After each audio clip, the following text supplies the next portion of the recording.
जय श्रीमन नारायण। ए पर जे टिप्पणी हम करे जा रहल बा रामानुजदास श्रीमान गट्टू वेणुगोपाल स्वामी जी के द्वारा दिहल गयल बा। अध्याय 17 श्रद्धा त्रय विभाग योग श्लोक 2। त्रिविधा भवति श्रद्धा देहिनां सा स्वभावजा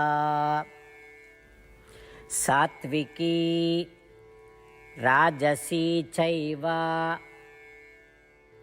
तामसी च इति तां शृणु। ओम। गीताचार श्री कृष्ण परमात्मा अर्जुन समेत हमनी सबके श्रद्धा त्रय विभाग योग सिखा रहल बानी। परमात्मा कह रहल वालन, हे अर्जुन, हर व्यक्ति जन्मजात आस्था और भक्ति से पैदा होला। एकर का मतलब बा? जौना तरह के आस्था और भक्ति के सादे ई लोग पैदा होला, ऊ लोग के जीवन पहले के जन्म के संस्कार पर निर्भर करेला। बाकी ऐसन विश्वास और श्रद्धा तीन तरह के होला। एगो सात्विक आस्था, दूसर राजसी आस्था और तीसर तामसी आस्था। अब हमरा से सुनी एकरा बारे में। ई कह के श्री कृष्ण परमात्मा ई बतावत बाड़न कि हमनी के जन्म एक तरह के आस्था के साथे भइल बानी जा, और ई आस्था हमनी के पिछला जन्म में हमनी के कर्म के संस्कार से प्रभावित होला। ऐसे हमनी के ई समझे के चाही कि अब हमनी के जौन भी मानत बानी जा ऊ हमनी के बीते कर्म संसार के परिणाम बा। अगर कौनो हालत में हमनी के आपन वैदिक शास्त्र में मौजूद विश्वास नहीं खेता, हमनी के ई माने के चाही कि हमनी के बीते कर्म संस्कार के चलते ई बा, और ओकरा के दूर करे के कोशिश करे के चाहिए। हमनी के वैदिक शास्त्र में पूरा विश्वास होके के चाहिए, और चूंकि वेद में श्रीमन नारायण के शरण लेवे के निर्देश दिहल गहिल बा, ऐसे हमनी के खाली श्रीमन नारायण के शरण लेवे के चाहिए और श्री कृष्ण परमात्मा के वचन के श्लोक के रूप में जैसन बा वैसने दोहरावे के कोशिश करी जा। त्रिविधा भवति श्रद्धा देहिनां सा स्वभावजा सात्विकी राजसी चैव तामसी चेति तां शृणु। श्रीमद् भगवत गीता का पूरा सार श्री कृष्ण परमात्मा ने अध्याय 18वें के श्लोक 65 से 70 में 8 काम करे खातिर दिले बाड़े। श्री कृष्ण कहले, हम ओ लोगन से प्रेम करनी जो लोग इन 8 बातन के मान तारे। हम ओ भक्तन के हर तरह से रक्षा करब।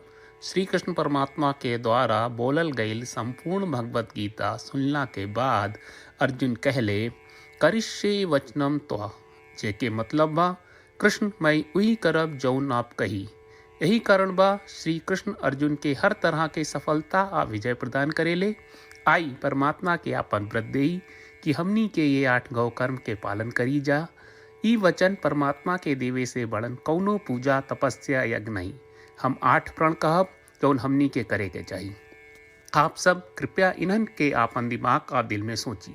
श्री कृष्ण के आपन वचन देवे के ई तरीका में हमनी सबकी कल्पना करे के चाहिए कि श्री कृष्ण का चेहरा खुशी से चमकत बा और खुशी के एहसास करत बा। जय श्रीमन नारायण। यहाँ हमनी के 8 वादा बा। हमनी के पहला वादा, हे श्रीमन नारायण, आपका निर्देश के मुताबिक हम हमेशा तोहार ध्यान करब और तोहार बारे में सोचब। हमनी के दूसर वादा, हे श्रीमन नारायण, आपका सलाह का अनुसार हम हमेशा आपका भक्त रहब। हमनी के तीसर वादा, हे श्रीमन नारायण, हम आपन सब काम तोहरा सेवा के रूप में और तोहरा संतुष्टि खातिर करब। हमनी के चौथा वादा, हे श्रीमन नारायण, जैस की आप माने के कहले रहलू, हमरा बहुत विश्वास बा कि हम आपके होई और हम हमेशा आपन दोनों हाथ जोड़ के आपके नमस्कार करब और आपकी पूजा करब। हमनी के 5वां वादा, हे श्रीमन नारायण, हमरा के तोरा बात माम एकम शरणम ब्रज 1866 याद कहले, जहां आप हमरा के आपन का अर्पित करे का कहा। श्रीमन नारायण, मैं हमेशा तोहरे शरण में रहब। हमनी के 6वां वादा, हे श्रीमन नारायण, हमरा के तोहरा बात माँ सुचहा 1866 याद कहले कि आप हमनी के शोक ना करे का आश्वासन दे रहे बड़े। हम अब और शोक ना करब। हमनी के 7वां वादा, हे श्रीमन्नारायण, आपने हमरा खातिर श्रीमद् भगवत गीता के वितरण करके हम सबके कृपा कहले और आशीर्वाद दहले बा। हम वादा करत बानी कि रोजाना कम से कम एक श्लोक पढ़ब या सुनब। हमनी के 8वां वादा। हे श्रीमन्नारायण, आप गीता के पूरा मानवता तक ले गयलू। हम गीता में आपके दिव्य वचन के उन भक्तन तक पहुँचावे के प्रयास करब जे गीता से अपरिचित बा। हे श्रीमन्नारायण, हम उई करब जौन तू करे का कहब। हम ऐसन व्यवहार करब जैसन आप चाहत बानी और हम खाली आपका खातिर काम करब। श्रीमन्नारायण के रोज आपन वचन देहल कि हम ओइस करब जैस आप कहत बानी, ई अपने आप में बड़न पूजा बा।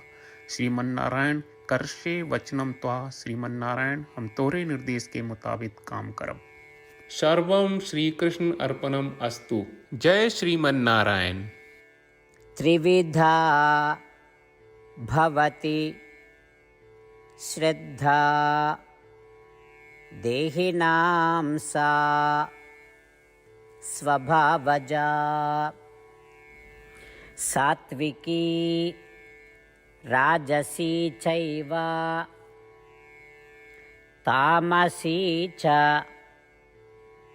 इति तां शृणु।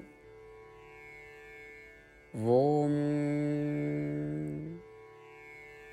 त्रिविधा भवति श्रद्धा देहिनां सा स्वभावजा। सात्विकी राजसी चैव तामसी चेति तां शृणु।